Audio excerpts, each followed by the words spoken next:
Happy New Year, everybody, and welcome back to another not applicable Formula One video. I hope that you're well and welcome to the next generation of Formula One. That's right, it's finally here. The 2022 season will soon be upon us, and the changes in regulations and cars that we've seemingly been talking about for years now is finally coming to fruition. We are going to be moving away from the old and in with the new. And I want to be talking today about four drivers that I think could define this next era of Formula One. Before I get into those though, I do want to talk about the old era and the four drivers that will be losing and have started to lose already out of Formula One. The first of all being Kimi Räikkönen, the 42-year-old, of course, after 20 years in Formula One, will be stepping back away from the sport and retiring for good. And what an incredible racer he has been. What an incredible person he has been on the grid for Formula One. Obviously a former world champion,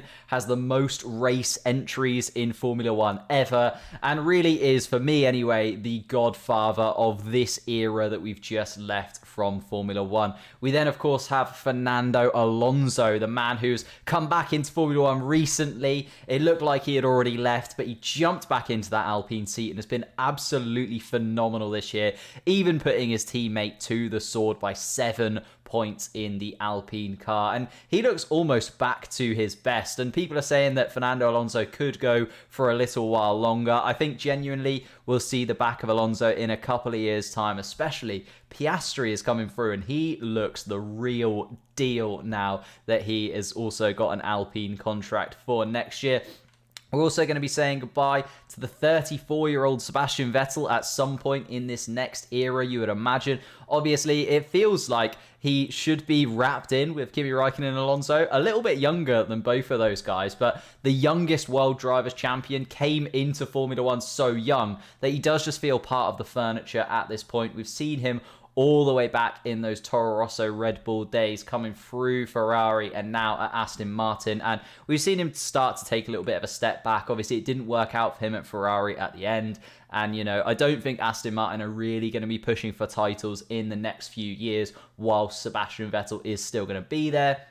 I think what we could end up seeing is Sebastian Vettel being a little bit more productive outside of the car, in and amongst the Aston Martin team, maybe back at the factory or on the pit wall for Aston Martin, because I think he'd be an absolutely exceptional person to have there. And the fourth and final person we will be saying goodbye to at some point in this era is the 36-year-old Lewis Hamilton. Some people even saying that it could be as soon as in January that we're going to see him leave Formula One. I personally don't think so, but he has defined this generation for me.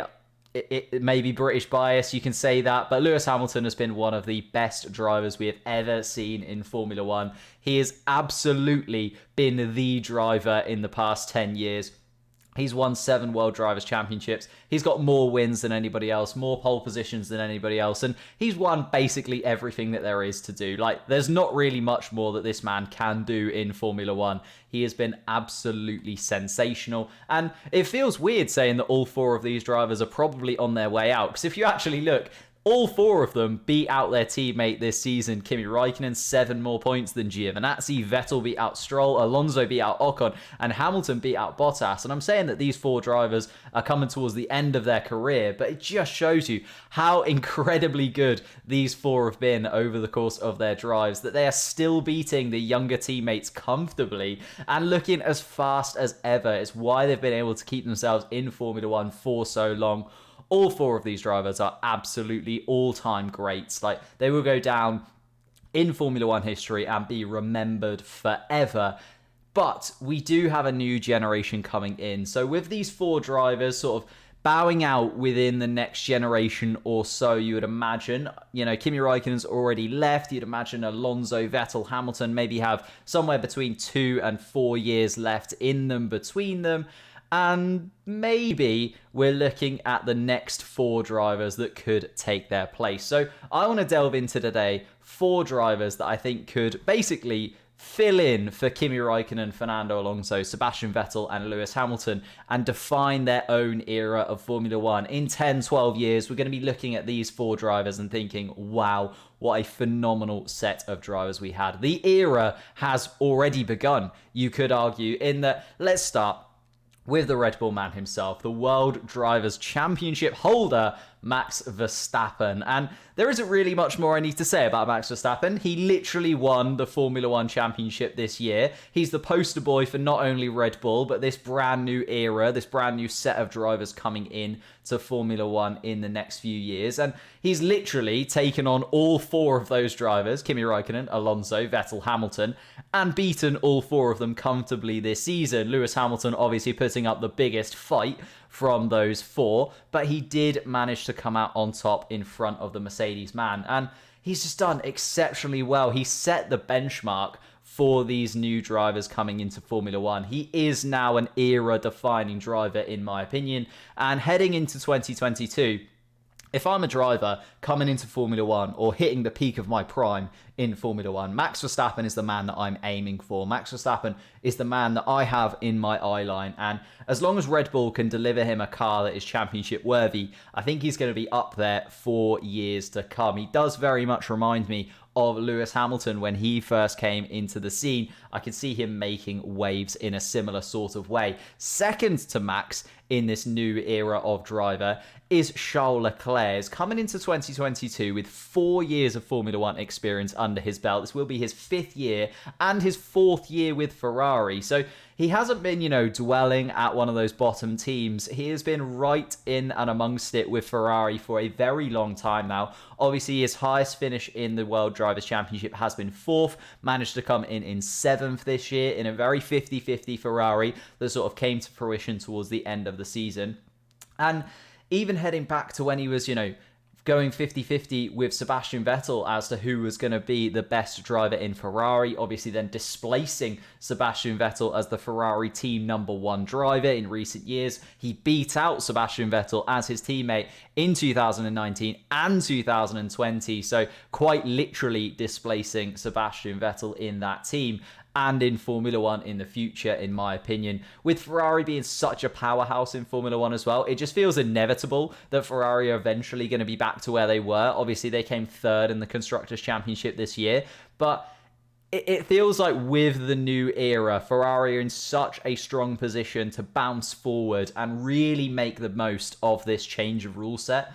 And Charles Leclerc could be that guy. I mean, it wouldn't surprise me if Charles Leclerc is battling for many, many titles over the next generation of Formula One car. I think the only issue that Charles Leclerc might have is actually his teammate in Carlos Sainz. Carlos Sainz has come into the team, obviously has a little bit more Formula One experience than Charles Leclerc, but has been in a few different teams as well, has come into Ferrari, and in the first year actually slightly outdone Charles Leclerc. Now, it was very 50-50 between the two drivers, but Carlos Sainz could be a bit of a spanner in the works for Charles Leclerc if Charles Leclerc is looking to push on and sort of battle for pole positions and more wins and more titles in the coming years, because Carlos Sainz is not going to lay down and be a #2 for Charles Leclerc. Someone else who might have a tricky teammate to contend with is Lando Norris. I think Lando Norris is going to define the next era of McLaren. Yes, you wouldn't believe that Daniel Ricciardo after 2021 is going to be a big challenge for Lando Norris, but I personally think he will come back with a vengeance in 2022, and it's whether or not Lando Norris can keep that momentum going from this year. Obviously, last year was a defining turning point for Lando Norris's career. His 3rd year in Formula One, his 3rd year with McLaren, and especially that first third quarter of the season up to about Russia, which we'll delve into in a little bit more detail, Lando Norris looked like the best driver out there. McLaren was not the best hardware, and McLaren were not putting out the best performances as a team. As I said, Daniel Ricciardo was absolutely nowhere in comparison to Lando Norris, but Lando Norris was just continually up there and actually went into the summer break in 3rd position in the World Drivers' Championship. Obviously, he couldn't hold on to that, ended up coming in 6th place, I think it was, by the end of the season, but Lando Norris just defined something absolutely spectacular for me in that McLaren car. And I think if he can take that momentum forward and not look at the final quarter of the season where things just really went wrong for him. Obviously, the first 3 quarters of the season, he was picking up podiums. He was picking up possibilities for wins. Obviously, we'll talk about Russia, where he should have won that race. If it wouldn't have rained, that would have been his first Formula One victory, but he has got podiums. He got that second place in Monza. Again, it was a little bit lucky that Daniel Ricciardo maybe was the better driver of the two on that weekend, where Lando Norris had been the better driver throughout the entire season. But it's a massive learning point for Lando Norris. I think this season has been really tough on him, but he's learnt so much and can take so much into 2022 with a brand new car and a possibility of McLaren being even closer to the top of the tree than they have been over this last few decades, because they've just been nowhere near since, 2009? Obviously, Lewis Hamilton won his championship and then it all went downhill from there, but they're slowly starting to look like they can build back up again. And at the end of the season, he got very unlucky with results, ended up coming behind Carlos Sainz in the Drivers' Championship, but I don't think we can delve too much into that. Obviously got punctures, and Ferrari just looked better and better as the season progressed. But Lando Norris is definitely going to define McLaren's next few years, and I think personally could go on to win a World Drivers' Championship if given the right opportunity.